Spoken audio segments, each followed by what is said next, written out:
മൂസാ നബിയുടെ അനുചരന്മാരെ കുറിച്ച് മൂസാ നബി പറഞ്ഞത് വിവരമില്ലാത്തവന്മാർ. ആ ജൂതന്മാർക്ക് പിന്നെ ഇതിനപ്പുറത്ത് വേറെ ഒരു സർട്ടിഫിക്കറ്റിന്റെ ആവശ്യമുണ്ടോ? ഇതിനപ്പുറത്ത് വേറെ എന്ത് സർട്ടിഫിക്കറ്റാ വേണ്ടത്? അവർ യതീഹൂന ഫിൽ അർള് യദ്ഹബ് അൻത വറബ്ബുക ഫഖാതില ഇന്ന ഹാഹുനാ ഖാഇദൂൻ. ഫലസ്തീനെ മോചിപ്പിക്കാൻ, ബൈത്തുൽ മുഖദ്ദസിനെ മോചിപ്പിക്കാൻ വാ, നിങ്ങൾ ഞങ്ങളോടൊപ്പം വാ എന്ന് പറഞ്ഞപ്പോൾ ജൂതന്മാര്, അന്ന് മൂസാ നബിയുടെ അനുയായികൾ പറഞ്ഞു, നീയും നിന്റെ റബ്ബും കൂടെ പോയി യുദ്ധം ചെയ്യ്, ഞങ്ങൾ ഇവിടെ ഇരുന്ന് ഉണ്ടംപൊരിയും ചായം കഴിച്ചോണ്ടിരിക്കുക, നീ പോയിട്ട് വാ. അങ്ങനെ വർണ്ണന്മാരാ ജൂതന്മാര്. നടക്കുവോ? മാരെ കൊണ്ട് രക്ഷപ്പെടുത്താൻ പറ്റുമോ? നിങ്ങൾ ആലോചിച്ച് നോക്കി. ബഹുമാനപ്പെട്ട ഉമർ അൽ ഫാറൂഖ് റളിയല്ലാഹുവിന്റെ കാലഘട്ടത്തിൽ ബൈത്തുൽ മുഖദ്ദസ് ജയിച്ചടക്കി. സലാഹുദ്ദീൻ അയ്യൂബിയുടെ കാലഘട്ടത്തിൽ ജയിച്ചടക്കി. ഇനി നബിയുന റസൂലുള്ളാഹി സ്വല്ലല്ലാഹു അലൈഹി വസല്ലം തങ്ങൾ പറഞ്ഞു, ലാ തഖൂമുസ്സാഅ ഹത്താ യുഖാതലൽ മുസ്ലിമൂന അൽ യഹൂദിയ. ഒരു കാലഘട്ടം വരും സഹാബത്തെ, അന്ന് മുസ്ലിമീങ്ങൾ യഹൂദികളെ കൊല്ലുന്ന ഒരു കാലഘട്ടമായിരിക്കും. ഹത്താ യഖ്തബി അൽ യഹൂദി, യഹൂദി ഈ മുസ്ലിം ഉമ്മത്തിനെ പേടിച്ചിട്ട് ഒളിച്ചിരിക്കും. മിൻ വറാഇൽ ഹജറി വശജർ, കല്ലിന്റെയും കരിങ്കല്ലുകളുടെയും വടവൃക്ഷങ്ങളുടെയും പിന്നാലെ പോയി ഒളിച്ചിരുന്നിരിക്കുമ്പോ, ഇവർ പരതി നടക്കുമ്പോ ആ കരിങ്കൽ ശബ്ദത്തോടെ വിളിച്ചു പറയും, ആ വടവൃക്ഷം വിളിച്ചു പറയും, യാ അബ്ദല്ലാഹ് യാ മുസ്ലിം തആൽ തആൽ വറാഇ യഹൂദി ഉഖ്തുൽ, എന്റെ പിന്നാലെ യഹൂദി ഒളിച്ചിരിപ്പുണ്ട്, ഇങ്ങോട്ട് വാ, കൊന്നുകളവനെ. നബി സല്ലല്ലാഹു അലൈഹി വസല്ലം തങ്ങൾ പറഞ്ഞു, സഹാബാക്കൾ അല്ലാഹുവിന്റെ റസൂലിനോട് ചോദിച്ചു, എവിടുന്ന് വരും നബിയെ ഇവരൊക്കെ, ഇങ്ങനെയുള്ള സമുദായം എവിടുന്ന് വരും? ആദരവ റസൂൽ ഞങ്ങൾ പറഞ്ഞു, ബിബൈത്തിൽ മഖ്ദിസ് ഔ അക്നാഫി ബൈത്തിൽ മഖ്ദിസ്, അത് ബൈത്തുൽ മുഖദ്ദസിന്റെ മക്കളായിരിക്കും, ബൈത്തുൽ മുഖദ്ദസിന്റെ പരിസരത്ത് താമസിക്കുന്ന മക്കളായിരിക്കും. ബൈത്തുൽ മുഖദ്ദസിന്റെ പരിസരമാണ് ഗസ. ഒരുപക്ഷെ ഈ ഹമാസ് എന്ന് പറയുന്ന പോരാളികളെ കൊണ്ടായിരിക്കാം ഇനി ഒരു ബൈത്തുൽ മുഖദ്ദസ് ഖുദ്സിന്റെ മോചനം സംഭവിക്കാൻ പോകുന്നത്. ഒരുപക്ഷെ അത് 2027 എല്ലാത്തിനും ഒരു പരിഹാരം കാണും. കാരണം 40 വർഷത്തിന്റെ പരിവർത്തനത്തിന്റെ ചരിത്രം പരിശോധിച്ച് നോക്കുമ്പോൾ അങ്ങനെയാണ് കാണുന്നത്. എല്ലാത്തിനും അങ്ങനെ ഒരു പരിവർത്തനം ഉണ്ടാകും. എപ്പോഴും ഈ കണ്ണീര് ഒരിക്കലും അത് അള്ളാഹ് ഇഷ്ടപ്പെടില്ല. അള്ളാഹ് എപ്പോഴായാലും ഒന്ന് തുറന്നു കൊടുക്കും. ഫലമ്മാ നസൂ മാ ദുക്കിറു ബിഹി ഫതഹ്നാ അലൈഹിം അബ്വാബ കുല്ലി ഷൈ ഹത്താ ഇദാ ഫരിഹു ബിമാ ഉതു അഖദ്നാഹും ബഗ്തതൻ ഫഇദാ ഹും മുബ്ലിസൂൻ. നല്ല സുഖിച്ച് സുഖലോലുപന്മാരായിരിക്കുമ്പോൾ ഒരൊറ്റ പിടി അല്ലാഹു സുബ്ഹാനഹു വ തആല അവനെ പിടിക്കും. ഇന്ന ബത്ഷ റബ്ബിക ലശദീദ്. അതൊരു വല്ലാത്ത പിടിയായിരിക്കും. അതിനെ കൊണ്ട് പിന്നെ ഒന്നും ചെയ്യാൻ പറ്റൂല. അതൊരു വല്ലാത്ത പിടിയായിരിക്കും. അതിൽ നിന്ന് ഒളിച്ചോടാൻ പറ്റൂല, രക്ഷപ്പെടാൻ പറ്റൂല. അതുകൊണ്ട് ബഹുമാനമുള്ള സഹോദരങ്ങളെ, ഭൗതികമായ ലോകത്ത് പ്രവാചകന്മാരെ അല്ലാഹു സുബ്ഹാനഹു വ തആല വിറപ്പിച്ചില്ലേ? നമ്മളെ മാത്രാണോ? നമ്മൾക്ക് ഇപ്പൊ എത്രയോ ദൂരത്ത് കിടക്കുന്ന ബൈത്തുൽ ഖദ്ദസിനെ ഓർത്ത് നമ്മൾ കരയുക. നമ്മുടെ ഈമാൻ നമ്മളെ കൊണ്ട് ചെയ്യാൻ പറ്റുന്നതാണ്, നമ്മുടെ ഈമാന്റെ ഭാഗം അതാണ്. പക്ഷെ നബിതങ്ങൾ നമുക്ക് സമാധാനം പറഞ്ഞു തന്നിട്ടുണ്ട്, നബിതങ്ങൾ നമുക്ക് സന്തോഷം പറഞ്ഞു തന്നിട്ടുണ്ട്. അതുകൊണ്ടൊരു കുഞ്ഞ് മരിച്ചുപോയാൽ ആ കുഞ്ഞിനെ നാളെ സ്വർഗത്തിൽ കിട്ടും. ഉപ്പ അവർക്ക് സ്വർഗത്തിൽ ബൈത്തുൽ ഹംദ് എന്ന വീടുണ്ട് ഉപ്പ. പിന്നെ എന്തിനു നമ്മൾ പേടിക്കണം?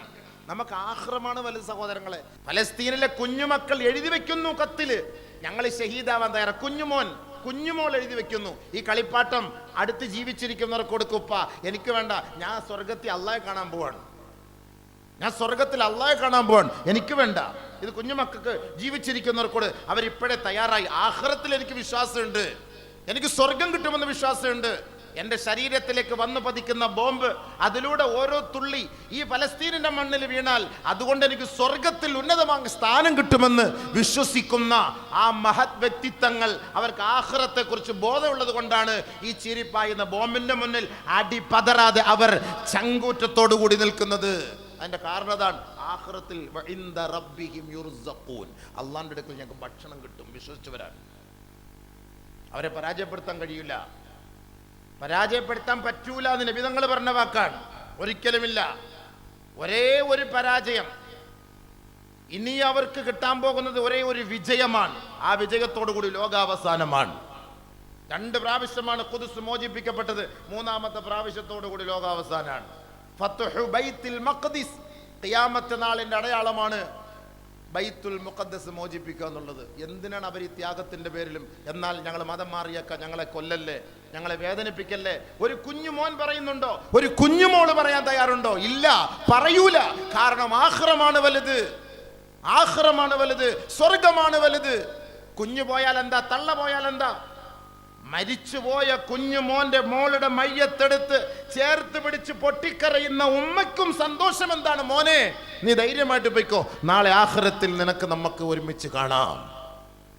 ഒരു കുഞ്ഞു പൈതൽ മരണപ്പെട്ടു പോയാൽ ആ കുട്ടിയുടെ പേരിൽ കരഞ്ഞുകൊണ്ട് വിഷമിച്ചു വന്ന ഒരു സഹോദരിയുടെ അരികിൽ അള്ളാന്റെ റസൂൽ പറഞ്ഞു, എന്താ നീ കരഞ്ഞത്?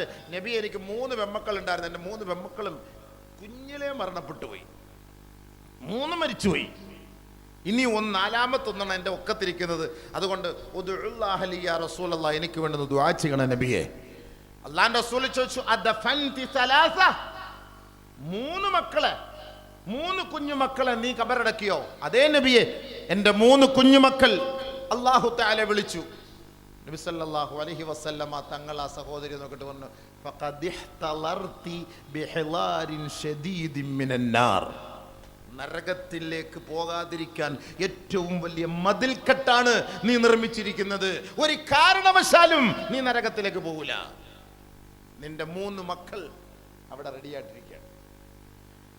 അല്ലാഹുവിന്റെ റസൂൽ സല്ലല്ലാഹു അലൈഹി വസല്ലം തങ്ങൾ പറഞ്ഞു, ആ കുഞ്ഞു പൈതൽ ഇന്ന സഖത, ആ രക്തപിണ്ഡം ഉണ്ടല്ലോ, ആ മാംസപിണ്ഡം ഉണ്ടല്ലോ, ഇന്ന് ലോകത്ത് വെച്ച് നാണക്കേടിന്റെ ദിവസം ലോകത്ത് ഏറ്റവും ന്യൂ ബോൺ ബേബി എന്ന് പറയുന്ന 7 ദിവസമായ കുഞ്ഞ് ഷഹീദാക്കപ്പെട്ടു. 7 ദിവസമായ കുഞ്ഞ്.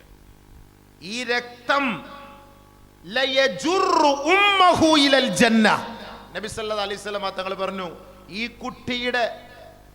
ഈ കുട്ടി നഷ്ടപ്പെട്ടതിന്റെ ദുഃഖത്താൽ പ്രയാസത്താൽ പൊട്ടിക്കരയുന്ന ആ ഉപ്പമാരെ ഉണ്ടല്ലോ, അവരുടെ തുണിക്ക് പിടിച്ചിട്ട് കൈക്ക് പിടിച്ചിട്ട് ഈ രക്തക്കുട്ടി, ഈ കുഞ്ഞുമോൾ സ്വർഗത്തിലേക്ക് കൊണ്ടുവരുമെന്ന് നബിയുനാ റസൂലുള്ളാഹി.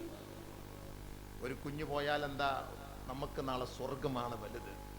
അള്ളാഹുവിന്റെ മാർഗത്തിൽ അവർ പിടഞ്ഞു വീഴുമ്പോൾ നമുക്ക് ലഭിക്കേണ്ടത് സ്വർഗാണ്, നമ്മൾ ആഗ്രഹിക്കുന്ന സ്വർഗാണ്.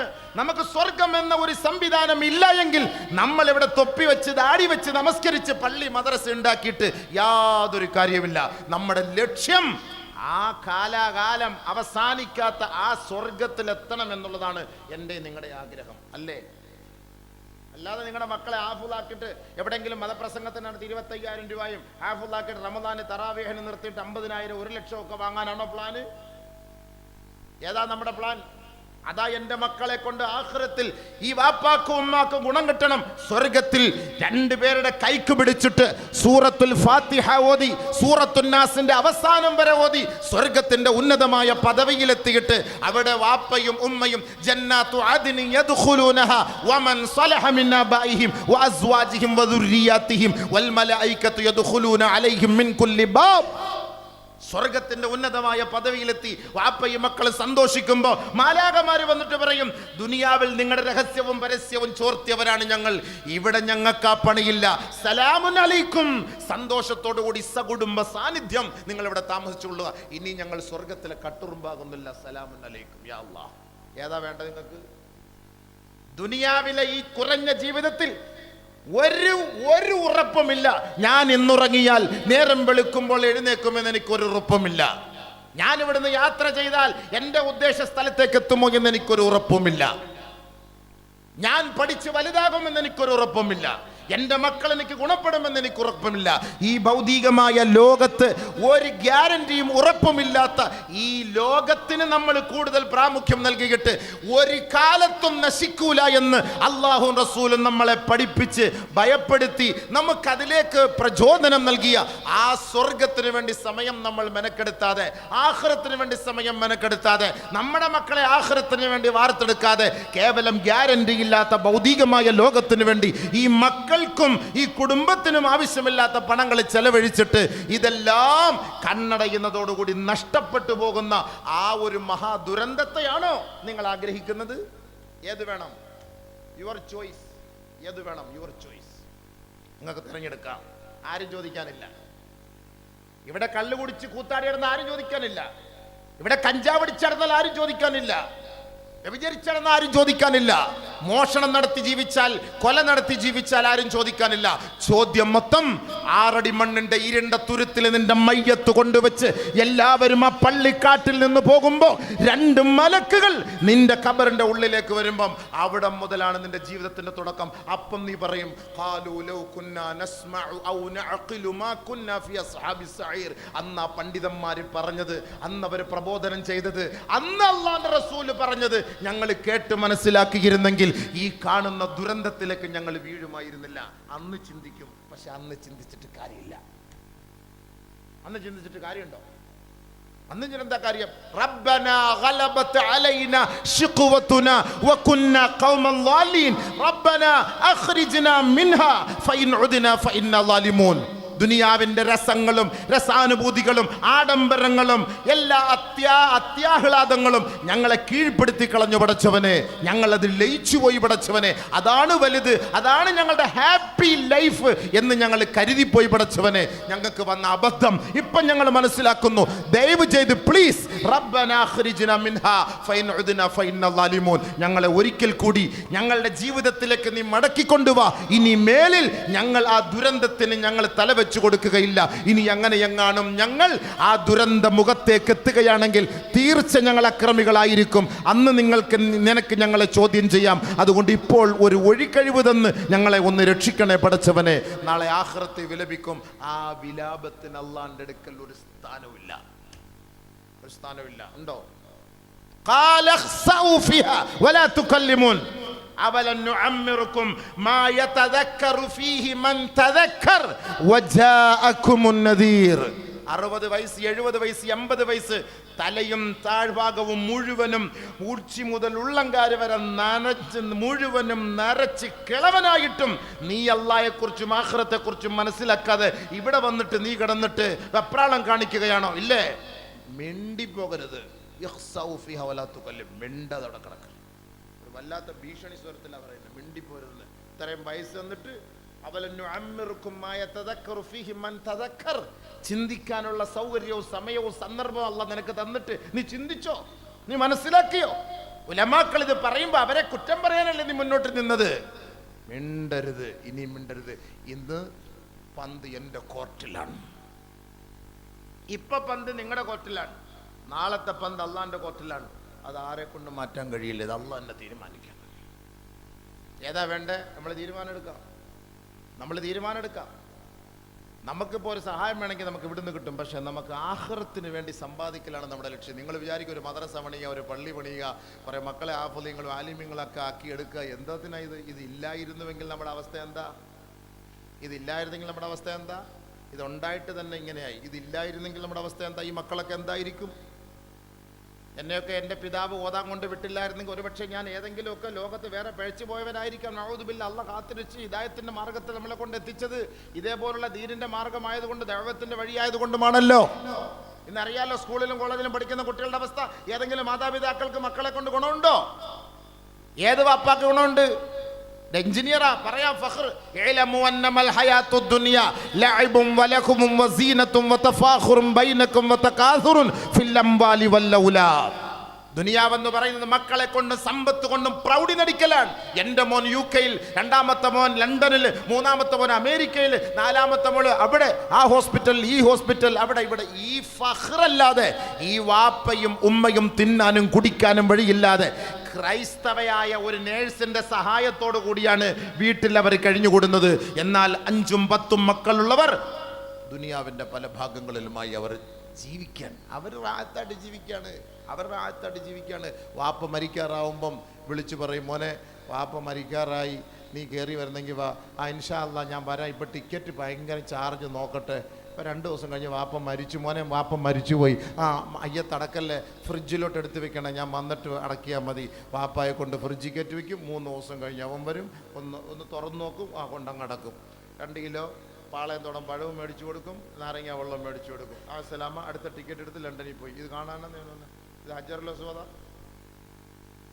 ഇത്രയും ദൂരത്ത് ആ പാവം പിടിച്ച മനുഷ്യനെ നേരത്തെ കാലത്തെ എങ്ങാനും പറഞ്ഞു വിട്ടിരുന്നെങ്കിൽ അദ്ദേഹത്തിൻ്റെ വഴിക്ക് പോയെന്നെ. ഇതിനെ കൊണ്ട് ഫ്രിഡ്ജിലും കയറ്റി വെച്ച് അവൻ ഇത്തരം ലക്ഷങ്ങൾ മുടക്കി ഇവിടം വരെ വന്ന് 2 കിലോ പാളയത്തോളം പഴവും മേടിച്ചു കൊടുത്തിട്ട് അവൻ പിറ്റേ ദിവസം അവൻ്റെ ബാക്കി പോയി. വാപ്പാക്ക് ഈ മകനെ കൊണ്ട് എന്ത് ഗുണമുണ്ടായി?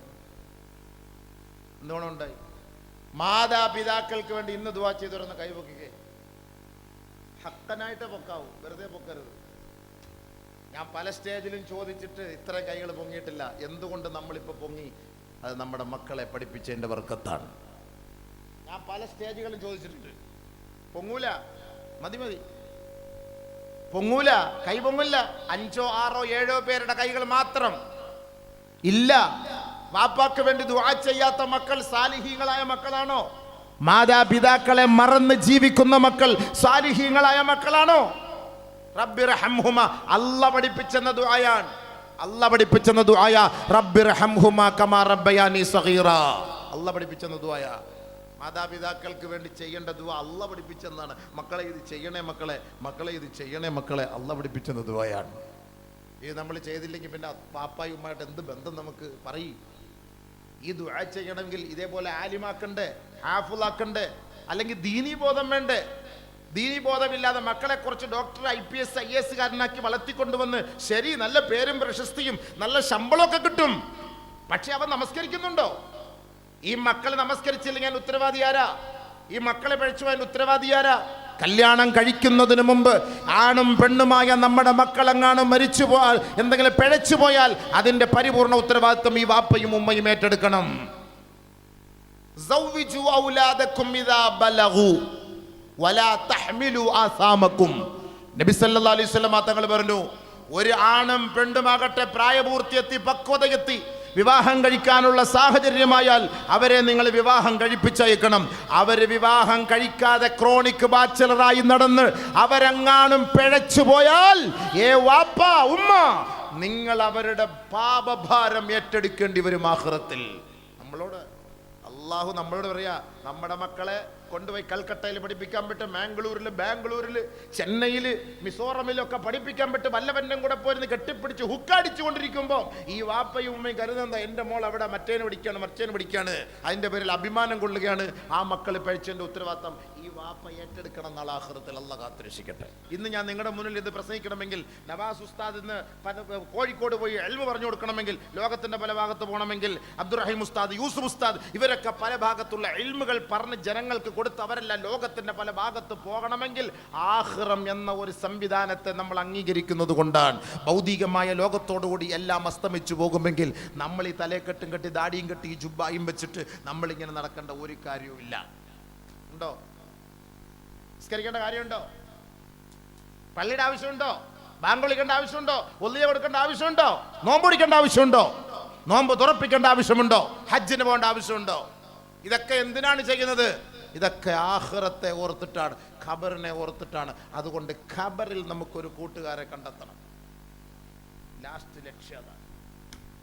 ഖബറിൽ പോകുമ്പോൾ നിന്റെ കൂടെ ഒരാളെ നീ കൂട്ടിന് കൊണ്ടുപോയാൽ എല്ലാവരും പോകട്ടെ, നിന്റെ അടുക്കൽ വന്ന് നിന്നിട്ട് ഒരു യുവ കോമളൻ, ഒരു ചെറുപ്പക്കാരൻ നല്ല വസ്ത്രം ധരിച്ച്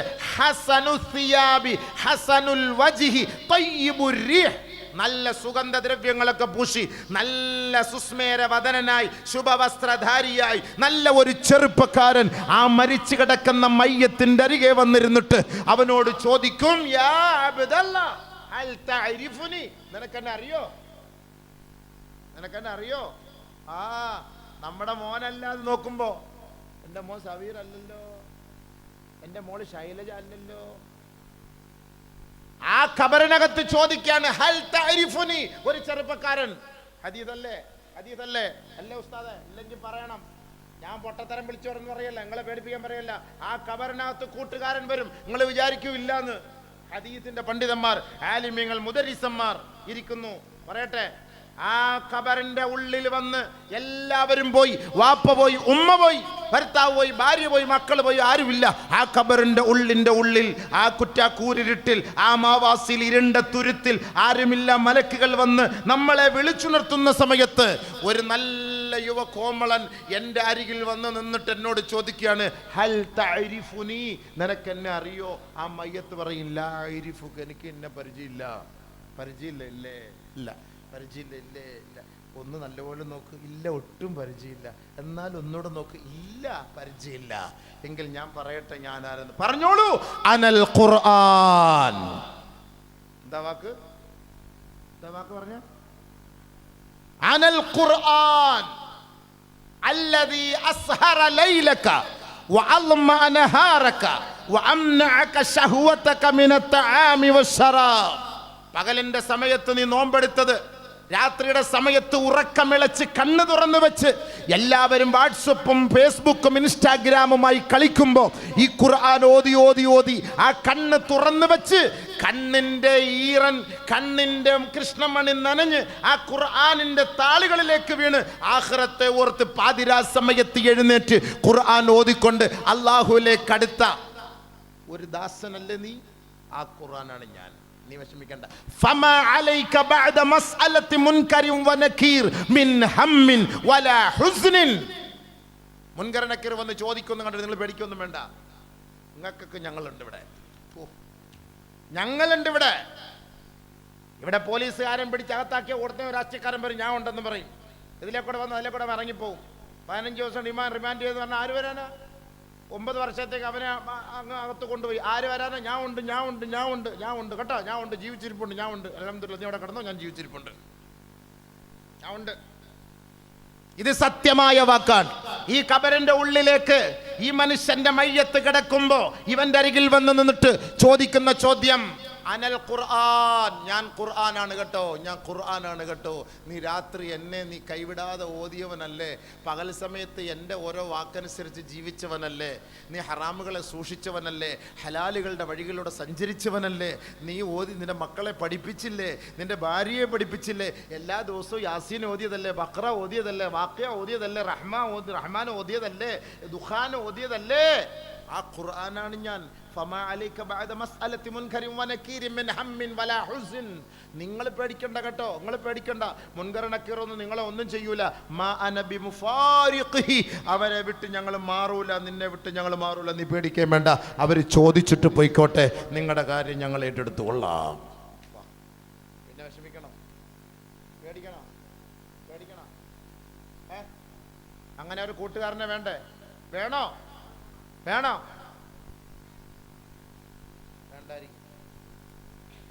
വല്ലാഹി ഖുർആന്റെ ആയത്തുകളാണ്, ഹദീസുകളാണ്. ഖുർആൻ ആയത്ത് ഓതി ഞാൻ വേണമെങ്കിൽ അത് വ്യാഖ്യാനിച്ചു തരാം. നിങ്ങൾ 4 മണി മുതൽ ഇരിക്കുന്ന നിങ്ങളെ വിഷമിപ്പിക്കാൻ ഞാൻ ആഗ്രഹിക്കുന്നില്ല. ഞാൻ നിർത്താൻ പോവാണ്.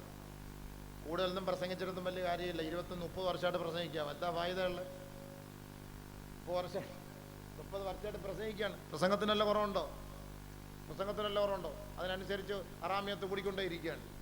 ഞാൻ നന്നായിട്ട് വേണ്ട നാട്ടുകാരെ നന്നാവാൻ. അതാണ് ഏറ്റവും വലിയ തെളിവ്. അതാണ്. വായത് മുത്തഴതാണെങ്കിലല്ലേ കാര്യങ്ങൾ നടക്കുള്ളൂ. നമ്മുടെ ഭാഗം ശരിയാവുന്നില്ല. നിങ്ങൾ ദ്വാരയ്ക്കും മക്കളെ. ഒരാളെ കൊണ്ടെങ്കിലും നമ്മൾ ഇങ്ങനെ പ്രേരിപ്പിച്ച് നന്നാവുകയാണെങ്കിൽ ചിലപ്പോൾ അവരുടെ ദുആ ബർക്കത്തുകൊണ്ട് നമുക്ക് രക്ഷപ്പെടാൻ കഴിയും. ഒരു ചരിത്രം വായിക്കുമ്പോൾ ഞാൻ കണ്ടു, ഒരു മഹാനവറുകൾ, അദ്ദേഹം വലിയൊരു പ്രാസംഗികനാണ്, അത് മരിച്ചുപോയി. അപ്പൊ അല്ലാഹു തആല ഖബറിൽ അദ്ദേഹത്തെ വിളിക്കുന്നു, യാ ശൈഖസ്സൂ. അല്ലാഹ് വിളിക്കുന്ന വിളി അതാ, യാ ശൈഖസ്സൂ. വലിയ പ്രാസംഗികനായിരുന്നു, വലിയ പ്രാസംഗൻ. പ്രസംഗിച്ച് കൊടുമ്പിരി കൊള്ളിക്കുന്ന ഒരു പ്രാസംഗൻ മരിച്ചുപോയി. അള്ളാഹെ വിളിക്കാണ്, യാ ശൈഖസ്സൂ, വൃത്തിഹീനനായ പണ്ഡിതനെ. അള്ളാഹ് വിളിക്കുന്ന വിളിയാണ്, യാ അല്ലാഹ് പിന്നെ നീ ഇങ്ങനെ. എന്നിട്ട് അള്ളാഹ് പറഞ്ഞാണ്, ഖദ് ഗഫർതു ലക്, നിനക്ക് ഞാൻ പുറത്തു തന്നു. യാ ശൈഖസ്സൂ ഖദ് ഗഫർതു ലക്, മോശം പണ്ഡിതനെ നിനക്ക് ഞാൻ പുറത്തു തന്നു. അല്ലാഹ് എന്തിനാ പഠിച്ചവനെ എന്നെ ഇങ്ങനെ ഒരു വാക്ക് നീ കൊണ്ട് എന്നെ അഭിസംബോധന ചെയ്ത് എനിക്ക് വലിയ വിഷമമായിപ്പോയി. നിന്റെ പ്രഭാഷണം ഭയങ്കര പ്രസംഗമായിരുന്നു, അതൊന്നും നിന്റെ ജീവിതത്തിലില്ല. പക്ഷെ നിന്റെ പ്രസംഗം കേട്ട് ആ സദസ്സിരുന്ന ഒരാൾ കരഞ്ഞു. അദ്ദേഹത്തിന്റെ കണ്ണുനീര് കണ്ട് ബാക്കിയുള്ളവർ കരഞ്ഞു. ആ ഒരൊറ്റ കാരണത്താൽ അവർക്ക് പുറത്തു കൊടുത്തു. ആ കൂട്ടത്തിൽ നിനക്ക് ഞാൻ പുറത്തു തന്നു. എൻ്റെ ഓശാരാണ്. അതുകൊണ്ട് നിനക്ക് ഞാൻ പുറത്തു തന്നിരിക്കും. പൊയ്ക്കോ. ആരെങ്കിലും ഒരാൾ ഇന്ന് കരഞ്ഞാൽ, ആരെങ്കിലും നമ്മൾ ഈ പ്രസംഗം കൊണ്ട് ആരെങ്കിലും എവിടെയെങ്കിലും ഒക്കെ ഒരാൾ കരഞ്ഞ് അത് ബാക്കിയുള്ളവരോട് കരഞ്ഞ് ഏറ്റുപിടിച്ചാൽ നമുക്കതിൽ നിന്നൊക്കെ രക്ഷപ്പെടാൻ പറ്റുമെന്നുള്ളൊരു പ്രതീക്ഷയോടുകൂടിയാണ് ഈ പ്രസംഗം. അല്ലാണ്ട് നമ്മുടെ കയ്യിലൊന്നുമില്ല. പിന്നെ ഈ വന്നിരിക്കുന്ന ഈ മക്കള്, ഈ മാതാപിതാക്കൾ, നമുക്ക് അല്ലാഹു തആല നാളെ ഖബറിൽ ഈ വന്ന ചെറുപ്പക്കാരനുണ്ടല്ലോ, വലിയൊരു കിരീടമായിട്ട് വരും. വലിയൊരു ബൊക്ക. ഇന്നിവിടെ ഉണങ്ങിയ ഒരുമാതിരി ഒരു ബൊക്ക കൊണ്ടുവരും, കൂതറ ബൊക്ക. ഇന്നിവിടെ വലിയ ആശംസ എന്നും പറഞ്ഞിട്ട് ഉണങ്ങിപ്പോകുന്ന സാധനം. ഇതല്ല, ഭയങ്കരമായ കിരീടം. ദുനിയാവിൽ വിലത് മതിക്കാൻ പറ്റാത്ത ഒരു കിരീടം ഇത് കൊണ്ടുവരും ഖബറിൽ നിങ്ങൾക്ക്. അപ്പൊ അദ്ദേഹം ചോദിക്കും എനിക്കോ? അതെ നിങ്ങൾക്ക്. ഇതോ? അതെ നിങ്ങൾക്ക്. ഇല്ല മാറിപ്പോയതാന്ന്. ഇല്ല മാറിയൊന്നും പോയിട്ടില്ല, എനിക്ക് തന്നെ ഉറപ്പ്, നിങ്ങൾക്ക് തന്നെ. ഇത്രയും വലിയ ഒരു പദവിക്ക് ഞാൻ യോഗ്യനല്ലല്ലോ, എന്ത് പറ്റി? അല്ല ഒന്നുകൂടെ നിങ്ങളൊന്ന് ആലോചിച്ചു, എനിക്ക് തന്നെയാണോ? അതെ നിങ്ങൾക്ക് തന്നെ. ഞങ്ങൾക്ക് റേഞ്ച് മാറാറൊന്നുമില്ല, ഞങ്ങൾക്ക് ഗൂഗിൾ പേ ഒന്നുമില്ല, ഗൂഗിൾ അടിക്കേണ്ട വഴിയുമില്ല, നിങ്ങൾക്ക് തന്നെയാണ് കൊണ്ടുവന്നത്. അല്ല അതെന്താ പിന്നെ? അപ്പൊ ഇദ്ദേഹത്തോട് സംശയം കൊണ്ട് ചോദിക്കും, എന്തിനാ എനിക്കിത് കൊണ്ടു തന്നത്?